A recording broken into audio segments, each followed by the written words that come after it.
How truthful and sincere are we in doing acts for God and His people. We are in this time when people give importance to fashion and focus more on outward appearances. Mas gitagaan og importansya ang purma. And because of this, many of us are also attracted and tempted on this culture around us. We also focus more on the external, how we look, what we wear, how flawless and clear our skin is, where we buy these things that we have, what kind of perfume we wear, and the like. Many of us spend so much on these things, forgetting also our internal life, our spiritual and moral life. The Pharisees and the teachers of the law in today's gospel were being ridiculed by Jesus because the words and deeds that they do are good, but in their hearts, what is within them, they lack love and a real concern towards others. Sila gisaway ni Jesus tungod kay sa gawas, nindot tan-awon ang ilang gibuhat, apan ang ilang mga kasing-kasing nagkulang sa tinuod nga gugma og pagtagad sa isip katao nga mauunta ang gipangita sa Dios.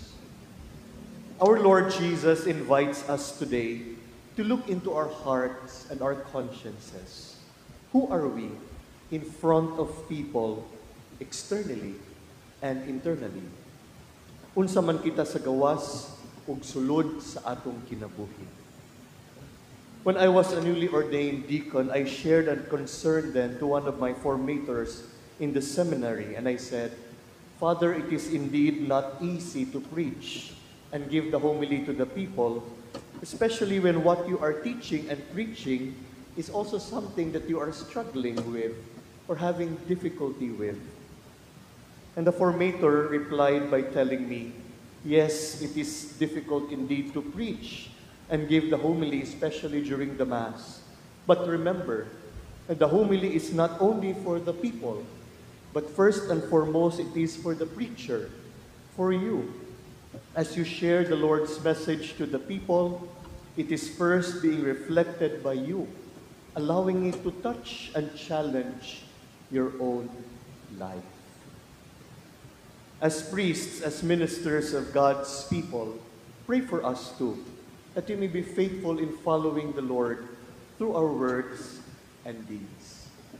Somebody once said, image is what people think we are, but integrity is what we really are.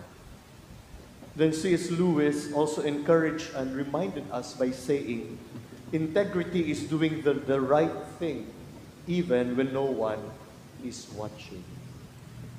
Today we remember Saint Monica, the mother of the famous Saint Augustine, whose memorial we will celebrate tomorrow. As a wife, she placed her trust in the Lord by praying for her pagan husband. As a mother, she placed her trust in the Lord by praying for the conversion of her son Augustine. She was persistent in her prayers and never gave up until her son was converted to Christianity, also through the help of Saint Ambrose of Milan, who said that the child of those tears will never perish. Saint Monica did her best to live a good Christian life, especially for her son's conversion and repentance. My dear brothers and sisters, as we celebrate this Eucharist today, let us ask the intercession of Saint Monica to live good and faithful lives as Christians. All around us today, there are many temptations, challenges, and trials, but it is the best time for us to live our Christian lives to the full. We ask the grace from our Lord Jesus to be His witnesses in our world today, through daily repentance and a constant desire to change one's life. Amen.